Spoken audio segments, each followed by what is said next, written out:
大家好，今日咧終於都嚟一集重頭戲啦！巴塞爾坐遊輪啦，就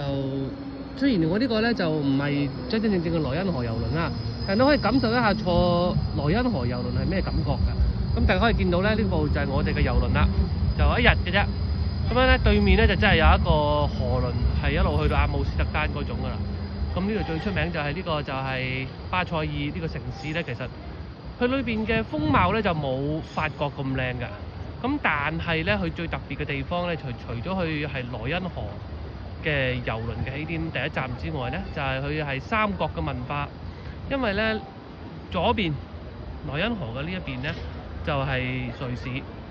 咁右邊咧就係德國啦。大家見到咧，其實都仲係有少少瑞士嘅，因為咧過兩條街你先至到德國，過咗呢條橋。咁我就提醒一下啦，